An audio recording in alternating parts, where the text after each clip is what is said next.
7h31, estamos de volta no Folha no Ar, primeira edição, hoje, dia 11 de março de 2021.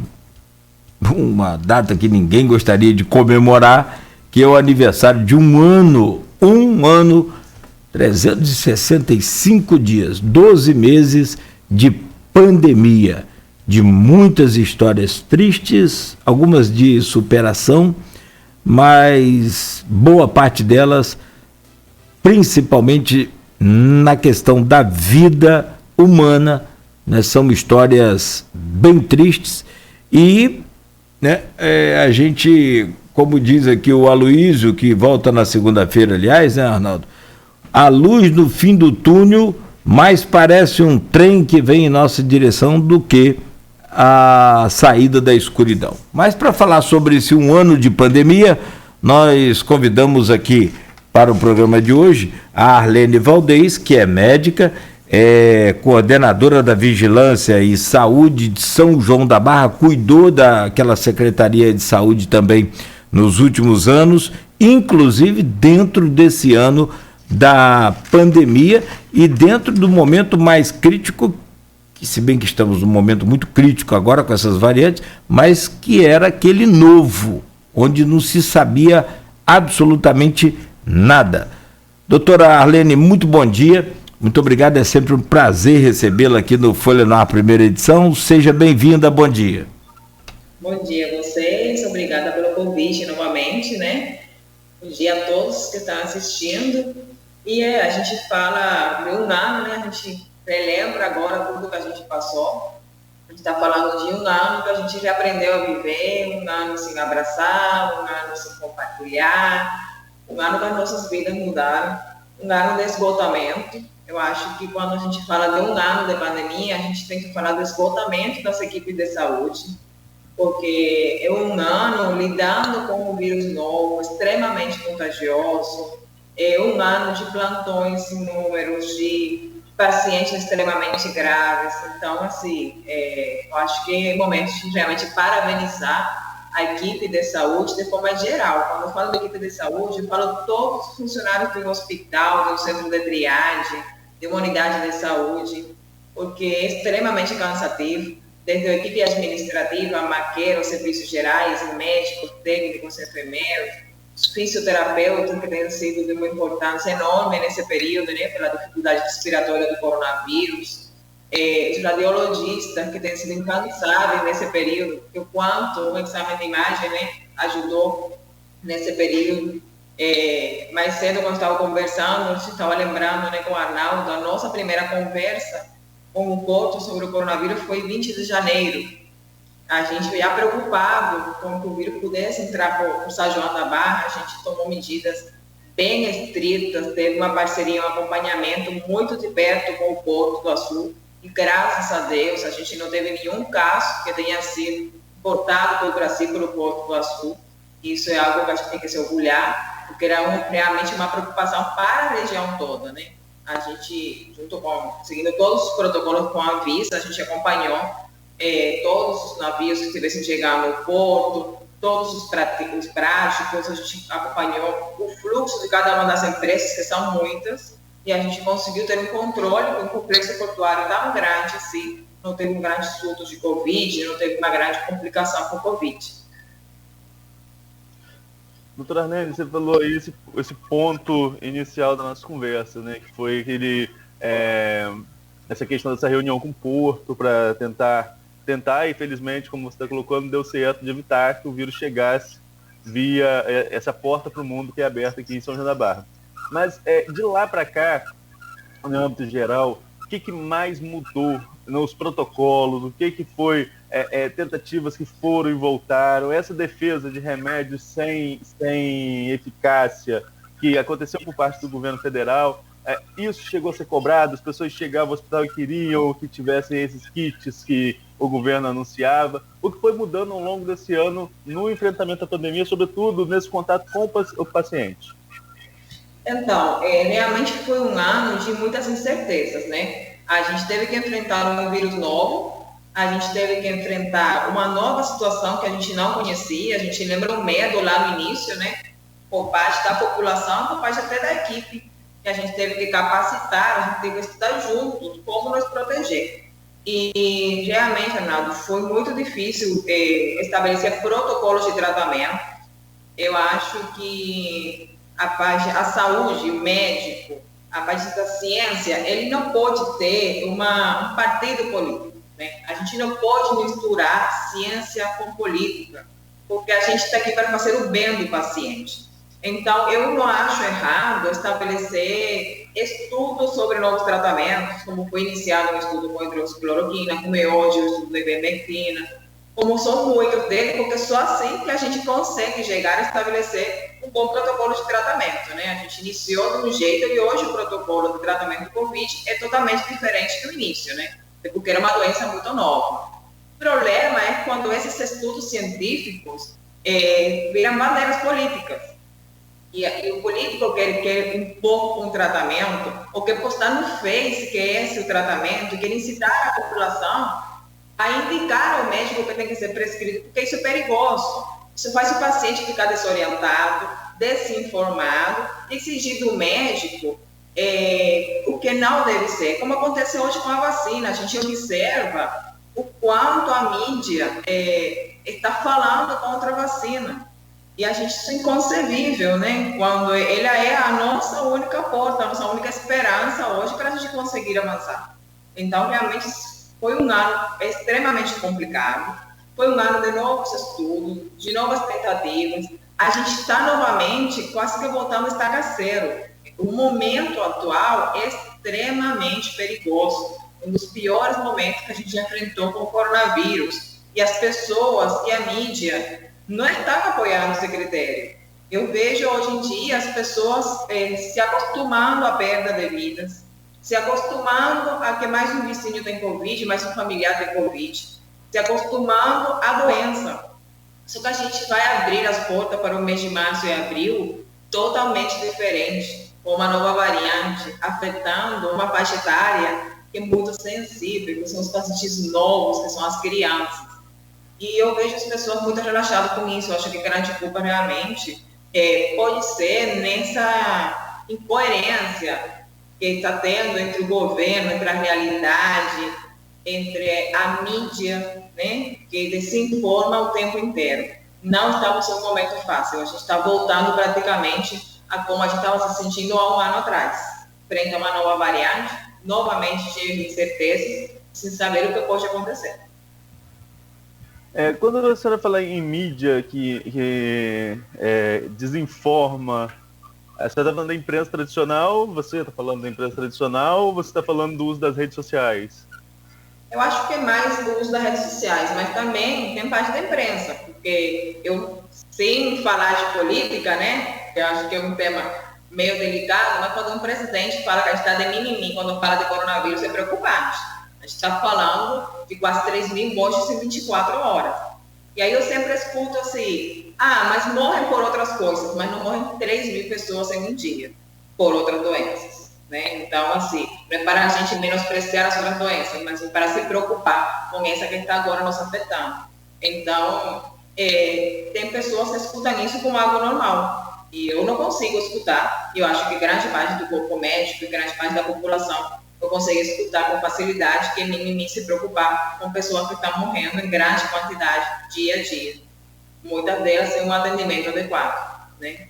Então, acho sim que a mídia ela tem um poder enorme e que ela tem que ser utilizada com muito cuidado. E as redes sociais, né, as pessoas compartilham tratamentos, as pessoas compartilham esquemas de proteção, chás para proteger. Então, a gente sempre orienta aqui, quando a gente fala para a população, procurar fontes fidedignas de informação, né? Procurar aquelas fontes que realmente sejam de credibilidade, para as pessoas não ficarem desinformadas, procurar algum tratamento, alguma conduta que possa prejudicar a vida deles, né? Tem a pergunta aqui do Maurício Batista aqui nos comentários. Tem várias perguntas já. O Raul Palácio está cumprimentando desde o começo, já te cumprimentou aí pela presença. Mas o Maurício pergunta: a doutora usou o protocolo com cloroquina e ivermectina mesmo após estudos provarem que não são eficazes? Não, ele na verdade não conseguiu entender o que eu falei. Porque eu usei o protocolo. Na verdade, tem um período que o protocolo da cloroquina foi implementado no Brasil, tanto como o protocolo da ivermectina. A minha pontuação é a seguinte: a gente não pode punir um cientista por fazer um estudo com cloroquina ou com ivermectina que in vitro se mostra viável. E após o estudo in vitro, vem o estudo em pessoas, que foi isso que mostrou que elas não são tão factíveis assim. E aí foi quando o estudo continuou como que elas não eram viáveis. Eu acho que na entrevista anterior que eu tive com vocês, a gente falou sobre isso. Nunca me posicionei a favor da hidroxicloroquina e muito menos a favor daquela campanha que a hidroxicloroquina resolvia tudo e que não precisava de isolamento, né? Eu totalmente contra. Mas eu também não sou a favor de escutar pessoas que punem um cientista por fazer uma investigação. A gente está procurando vias de tratamento. A gente está frente a uma doença, porque se não depender do estudo científico, a gente não chega a uma vacina, não chega a um bom protocolo, não chega a saber o que realmente acontece, entendeu? Mas não sou, no momento nenhum, a favor de protocolo que não sejam aprovados, né, para estudo de humano. A ivermectina, por exemplo, era usada até ontem, né? Eu lembro, eu tive Covid em dezembro e tomei ivermectina. Essas mudanças vão acontecer ao longo de todo o tempo, né? Até se chegar a um consenso fechado do que pode ou que não pode. Com certeza, a ivermectina em muitos lugares ainda é prescrita. Acho que as pessoas têm que entender que também o médico ele tem critério e autonomia de prescrição, né? E se ele entende que realmente, por exemplo, a hidroxicloroquina tem muitas contraindicações, já a ivermectina não tem todas essas contraindicações. E os estudos ainda estão em avaliação, né? Continua sendo efetivo in vitro mais de 93%, menos efetiva em humanos, então, assim, alguns ainda prescrevem. Eu não vejo um grande problema. Eu acho que o grande problema é quando você fala é isso que vai resolver o coronavírus. Não é isso que vai resolver o coronavírus. Continua sendo a prevenção que resolve o coronavírus, né? O Brasil sempre teve um grande problema, diferente de outros países do mundo, que é essa da automedicação. O brasileiro gosta de tomar soluções, ele mesmo vai à farmácia e compra o que ele acha que dá certo.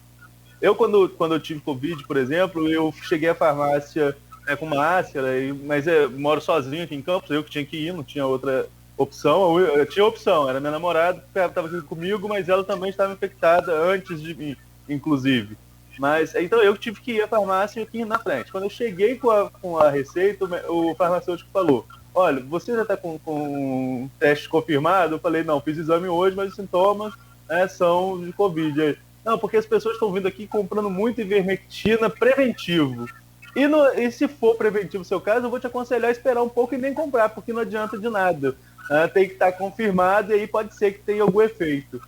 O quanto o brasileiro também, nesse hábito de comprar o remédio e fazer isso, a prevenção, acabou se atrapalhando no meio dessa pandemia?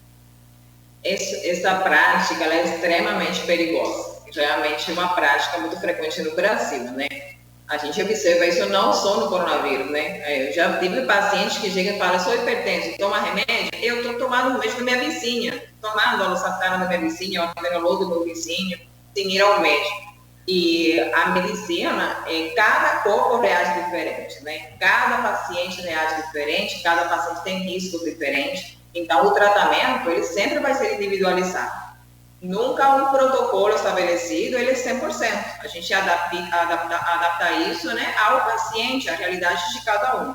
É extremamente perigoso quando as pessoas tomam ivermectina e falam assim, preventivo. E aí toma de 2 em 2 meses, toma de 3 em 3 meses. Isso não é orientação.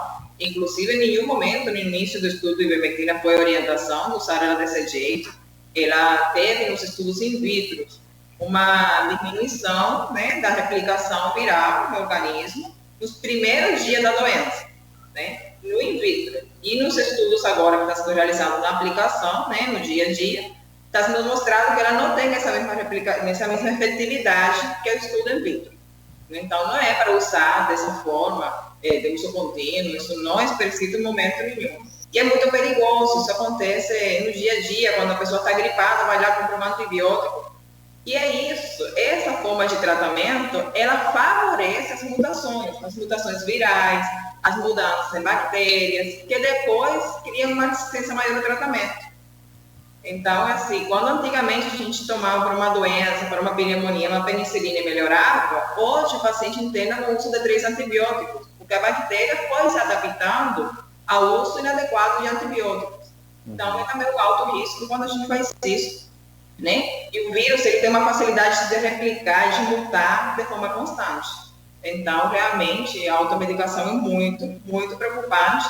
E muitos pacientes, Arnaldo, chegavam à consulta, triagens respiratórias já medicados mesmo. Já tinham tomado hidroxicloroquina em casa, já tinham tomado ivermectina em casa, muitos já estavam tomando prednisona. Então, assim, a orientação é sempre procurar o médico, porque cada paciente é diferente. Existe um tratamento preventivo que não seja as medidas que já estão aí, acho que enraizadas, e muita gente continua descumprindo, de não aglomeração, uso contínuo de máscara, álcool gel, álcool 70, líquido para higienização. O principal, lavar as mãos, que é algo que no Brasil parece que a gente só foi aprender e falar sobre isso com a pandemia. Enfim, além das questões de higiene, distanciamento, existe medicamento hoje que a ciência possa colocar como preventivo?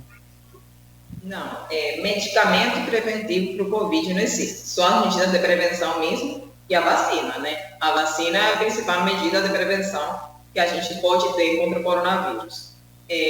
A prevenção é não se contagiar. Para não se contagiar, só mediante imunização e mediante as medidas de proteção, de higiene, lavagem de mãos, não aglomerar. E as pessoas falam assim, mas é fácil falar, não se aglomerar, mas isso não resolve nada. Resolve. O vírus, ele é transmitido por contato. Então, qual é o objetivo do isolamento? Que as pessoas não tenham contato. Se eu não estou perto de outra pessoa que possa estar contagiada, eu não tenho como me contagiar. Então, assim, a principal medida continua sendo o isolamento, medida de higiene, e agora é a vacina, que graças a Deus chegou, né, para nos aliviar e dar um pouquinho de esperança. Agora, a gente está falando de um ano de pandemia, mas aqui na nossa região o vírus vai começar a circular, vai ter o primeiro registro agora em março também, dia 23 de março, aqui em Campos, São João um pouquinho depois, as outras cidades, e aí... Não, o primeiro caso em Campos é 23 de março. O óbito vai ser em 4 de abril, o primeiro, se não me falha a memória, início de abril ali. Foi o Hudson. Isso, mas o primeiro caso foi no dia 23 de março, de uma pessoa que tinha vindo da Itália, né, que na época era o pico da pandemia. E desse tempo para cá, né, de março para cá, tivemos algumas variações de comportamento. Tivemos um período que todo mundo se trancou, né, que todo mundo ficou com medo, mas no verão, carnaval, festa de fim de ano, isso parece que não existia. Eu tive férias em janeiro, eu não viajei a alguns lugares, não vou ser hipócrita falar também que fiquei trancado nas minhas férias, não fiquei. Tive, por exemplo, em 2 lugares, no Rio e no Espírito Santo, na capital Fluminense e no Espírito Santo. A diferença de comportamento é tremenda, né? No Rio de Janeiro parecia que não tinha Covid, nunca existiu.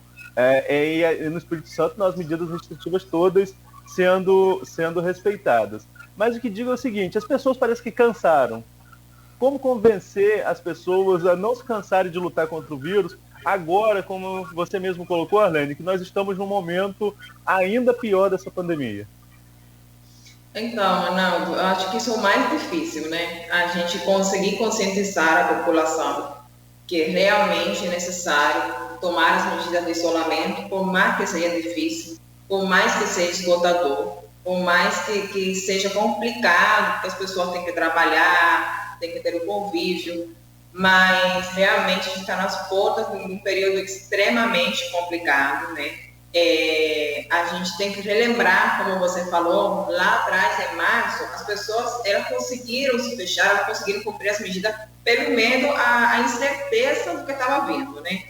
Quando a população foi se acostumando com o coronavírus, começaram a ver essa taxa de recuperação, as pessoas foram se abrindo mais um pouco, começaram a cumprir as medidas. E aí vem uma primeira onda enorme que a gente teve lá nos meses de julho e agosto na região, né, com casos inúmeros.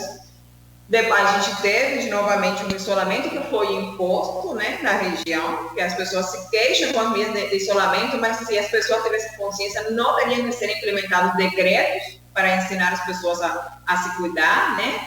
Depois teve um aumento novamente em dezembro, consequência do verão e final de ano, como você falou, que foi assim, eu estava lendo alguns comentários aqui, como que se sente a equipe de saúde com isso? É frustrante a pessoa estar lá 24 horas, vendo a dor daquele paciente que fica 30 dias em uma sala do UTI, é frustrante a gente lidar com a dor de uma família, que se despecha de um familiar, fica 30, 25 dias internado, porque a evolução da Covid ela não é curta, e depois o paciente vem a óbito, não pode ter um velório, e ainda se as pessoas não se conscientizam, vão na rua e vão na praia. O que eu posso falar hoje para convencer a população de que o momento é diferente? Ainda em São João da Barra, a gente não está vendo essa diferença de faixa etária, né, de pacientes afetados pela doença. E eu acho que esse fato, Arnaldo, da doença chegar um pouquinho depois aqui no município, né, na nossa região, a população se confia um pouco, mas não dá para confiar, porque demorou no início, mas chegou em março, chegou em abril, né? A faixa etária afetada agora são as pessoas novas. Estamos vendo pacientes de 24, estamos vendo crianças de dia de nascido, estamos vendo lactantes, estamos vendo crianças de 11 anos virem a óbito por consequência do Covid. A nova variante ainda está em estudo, estamos novamente de olho fechado na frente dela. O único que se sabe é que, entre outros estudos, que a variante de Manaus é bem parecida com a variante que teve no Japão, que ela teve uma mudança na espícula. O que é isso? É a superfície do vírus, e ela facilita a aderência do vírus às nossas células. Então, a replicação dele no organismo é bem mais rápida, e o contágio dele é bem mais rápido. Se a gente parar para pensar que no início o coronavírus assustou pelo fato do contágio ser tão rápido, então, como agora a gente está falando de uma cepa bem mais contagiosa, a gente não vai se cuidar, não vai se assustar. Se a gente está falando de uma cepa que ela se replica dentro do nosso organismo com mais rapidez e que afeta o paciente com um estado de saúde ótimo, como que a gente não vai se preocupar? Eu faço um chamado, com isso que o Arnaldo falou, às mães. A gente vê nas ruas de São João da Barra, em qualquer lugar que a gente vai, as mães com crianças na rua, que eu sei que ele tem licença de ficar com a máscara, porque é incômodo, né? Mas, por favor, é momento de ficar com as crianças em casa, né? Não é momento da gente arriscar, a gente não sabe o que está acontecendo. Como você iniciou o programa, tem 4 crianças entubadas em campo da casa. Isso a gente não viu momento nenhum da pandemia. Estamos falando de 1 ano de pandemia, a gente nunca viveu isso. Então, a gente está novamente de olhos fechados, frente a uma mutação desse vírus, né? E a gente tem que tomar muito cuidado na abordagem. Não vem um mês fácil pela frente. E as pessoas têm que se conscientizar disso. Que a gente não consegue tomar medida quando já estamos sem leitos. A gente tem que se prevenir antes, né? Agora, essa questão da medicação preventiva, acho que já está claro que não tem condições, né? E que o protocolo é do médico, né? Existem orientações, mas que o médico vai adotar. Acho que ele está até respondendo aqui um pouco a pergunta do Maurício, que ele não... Isso. Desculpa, da Joiva também, né, Arnaldo? Isso, 2 respostas nessa questão dos medicamentos. Uma que não há tratamento preventivo, e a outra é que esses protocolos que foram adotados ao longo do tempo, eles mudaram porque muita coisa mudou. O próprio vírus mudou, como a gente está colocando aqui agora. Essa onda que a gente está vivendo, digamos, não sei se podemos chamar assim de onda, esse momento que a gente vive agora, aqui na região, a gente pode colocar na conta das aglomerações de carnaval, Arlene? Eu acho que realmente é uma mistura, né? A gente teve aglomerações no período do carnaval, que com certeza a gente estava esperando um aumento de casos, como aconteceu no mês de dezembro, né? A gente teve aglomerações no período de Natal, em fevereiro, e a gente teve o finalzinho de dezembro, início de janeiro, que, por exemplo, em São João da Barra tem o maior número de casos, né?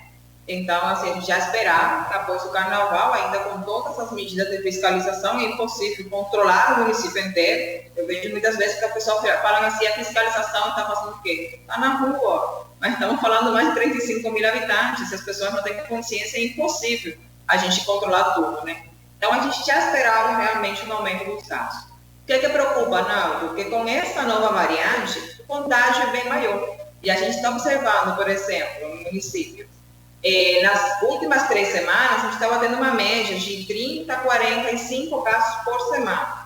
A gente iniciou essa semana com 34 casos na segunda-feira e 28 casos na terça. Então, assim, a quantidade de casos diários, a gente sabe que vamos fechar a semana quase com o dobro de casos. Já começamos as conversas ontem, junto com o secretário de Saúde, secretário de Segurança, sobre a medida que possam ser precisas implementar no município, né? Então, assim, além da gente ter aglomeração, né, as consequências da aglomeração de carnaval, temos o fato de estarmos lidando possivelmente com a nova variante, ainda quando no município de São João da Barra não teve uma mudança no comportamento da doença com respeito às faixas etárias, evolução de paciente para UTI. Agora a gente não observou isso, né? Mas a gente com certeza vai enfrentar um pouco pior do que a gente já esperava sobre as aglomerações de carnaval.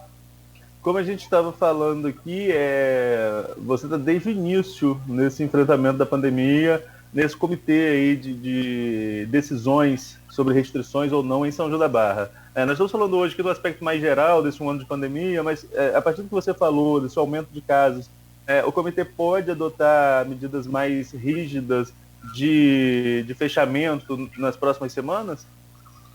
Eu acho que a gente vai ter que se continuar os números da semana, como a gente vem acompanhando de forma diária, né? Devido a essas novas informações, a gente está fazendo um acompanhamento diário e não semanal, né? Se a gente fechar a semana com esses índices, a gente hoje tem 15 pacientes internados no hospital, deles 7 na UTI, né? Então, a gente vai acompanhar esses indicadores, se pode ser sim que a gente precise de implementar alguma medida, sempre analisando todas as vias, né, possíveis, junto com a Secretaria de Segurança, com o desenvolvimento junto, tentando prejudicar o menos possível o comércio, mas visando pelo bem maior, que é a vida, né? A gente tem que visar, sobretudo pela vida, a gente não se vê nunca em uma situação como está se vendo em outros estados e cidades do Brasil, sem ter leitos, sem pacientes, tendo pacientes entubados em um corredor, sem uma sala de UTI, como a gente recebe muitas ligações para solicitar ajuda. Então, o município nunca passou por isso, em nenhuma das 3 piores fases que já teve o coronavírus, e a gente pretende não passar por isso. A gente quer oferecer um bom serviço de saúde para os nossos pacientes, né, com segurança. Eu falava no início do programa, Arlene, que o presidente Bolsonaro ontem deu uma mudança, uma guinada aí no seu discurso, né, ao aparecer de máscara no palácio durante uma cerimônia que era para facilitar a compra de vacinas, inclusive os filhos, que são os militantes nas redes sociais, os principais militantes nas redes sociais, falando sobre o apoio à vacinação. O quanto isso, no seu ponto de vista, uma liderança nacional, enfim, mudar seu discurso, pode auxiliar na compreensão da população do quanto é importante as regras de prevenção, no caso da máscara, como também parar com essa história de vacina, de que vai virar jacaré, de que vai mudar DNA. Mudar DNA é a coisa mais ridícula que tem, né? Mas o quanto isso impacta em cadeia, na população de maneira geral. Arnaldo, eu torço muito porque essa mudança não seja só de um dia, né? Eu torço muito porque eles adiram realmente a necessidade de usar a máscara, de evitar a aglomeração, porque é muito triste a gente lidar com números como que a gente lidou ontem e ver um presidente que não usa máscara, que não respeita as medidas, que chama o povo para aglomeração, né? Que fala que se preocupar com o coronavírus é mimimi e que a vacina a gente vira jacaré. Isso é totalmente frustrante para quem trabalha e enfrenta dia a dia as perdas do coronavírus, né? Eu acho que, assim, se eles chegar juntos, se realmente essa mudança for real e manter, vai ser de extrema ajuda. Eu acho que se as pessoas começam a escutar, que eu escuto, né, o presidente do Brasil, se ele começa realmente a apoiar as políticas de enfrentamento do coronavírus, a gente consegue passar por essa fase que está vindo com menos impacto, né? Eu acho que se começa a apoiar a vacina vai ser ótimo, porque é a única via. Se o Ministério de Saúde começa a fazer as compras da vacina como devem ser feitas, que a gente até hoje tem 4,26% da população brasileira vacinada, isso é nada ainda, né? Eu acho que seria de muita ajuda, realmente torço muito, porque realmente a presidência do Brasil olha para o coronavírus como que é uma doença muito séria, uma doença que impactou a vida do mundo inteiro, né? E que o quanto é necessário que chegue logo mais doses de vacina para a gente continuar com a imunização.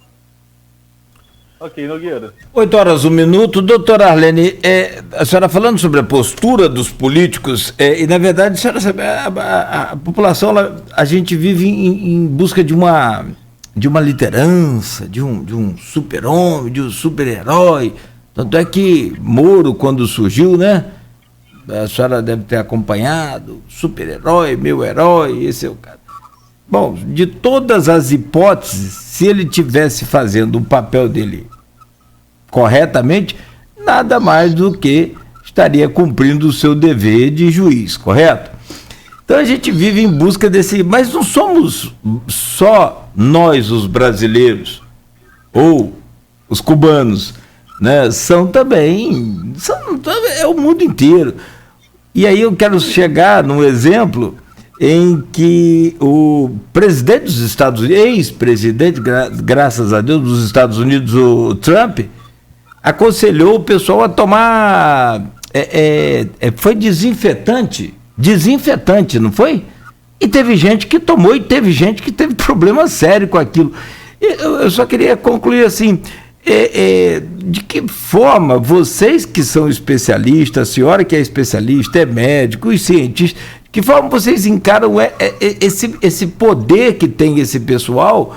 E quando você, que estudou uma vida inteira e estuda até hoje, que se não continuar estudando, você, né, é limada literalmente pelo mercado, como é que vocês encaram isso? Como é que vocês enfrentam essa reação da população a um discurso baseado em nada e um discurso técnico garantido com estudo, com tudo isso?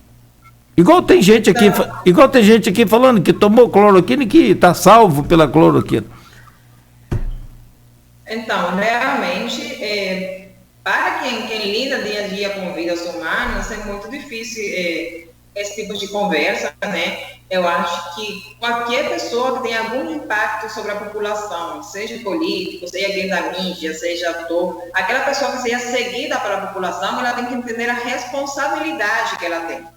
E ela tem que entender que não pode falar de forma liviana, porque ela está comprometendo vidas. Então, se essas pessoas, né, políticos, atores, quem for, utilizassem esse poder que eles têm na mídia, esse poder de convencimento, poder da palavra, que não tem nada melhor do que a palavra, né? Sim.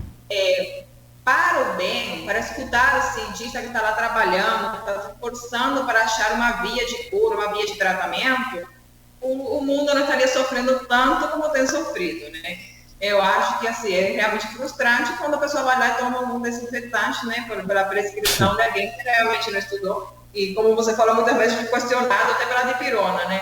Por que eu vou tomar esse remédio? Eu realmente posso. E o meu apelo à população em geral é escutar que o cientista sempre vai querer o melhor para todos nós, né? A gente está fazendo o nosso melhor. Quando o médico está lá estudando, se esforçando, a enfermeira está lá atendendo, vendo os sinais vitais, é porque ele quer que a pessoa melhore logo, fique bem, que não rolou para um passo pior.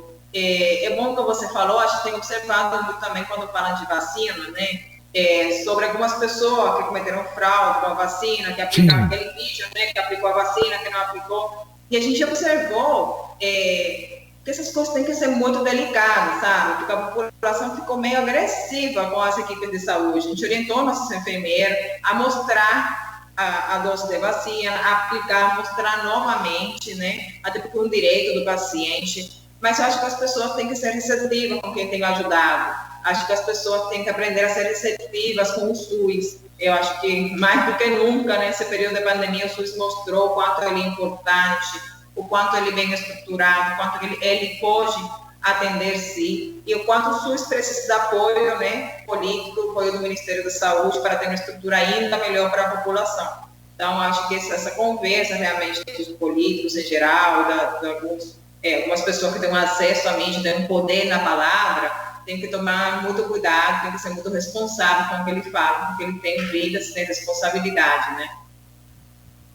Perfeito. Bom, são 8h05. O nosso serviço é aquilo que a gente vem falando aqui desde um ano atrás. Aliás, como disse a própria doutora Arlene, o Arnaldo, muito antes do início declarado da pandemia, né? Então a gente sabe, quando tinha lá uma média de 80, 60 pessoas, 80 pessoas mortas em Wuhan, lá na China, a gente já vinha cobrindo, já vinha falando, já vinha, né, acompanhando, mas como, evidentemente, que tudo novo, esperando que aquilo fosse ser, né, numa proporção igual ou menor às cepas anteriores desse coronavírus, que teve, né, o coronavírus teve a variante 1 lá em 2002, por aí, né, o SARS-CoV, depois teve em 2008 a MERS, 2008, se eu estiver errado na data,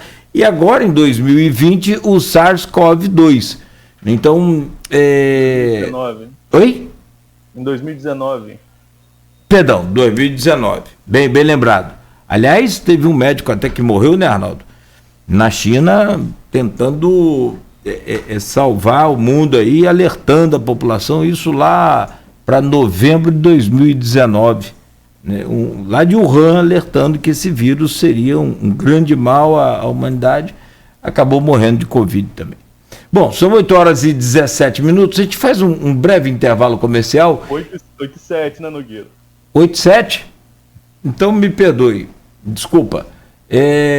8h07, sabia que tinha um 7 aqui no meio aqui, mas o 7 era na frente. 8h07, voltamos em instantes no oferecimento dos laboratórios Plínio Bacelar, Clínica Proteus e Dedumas Baterias.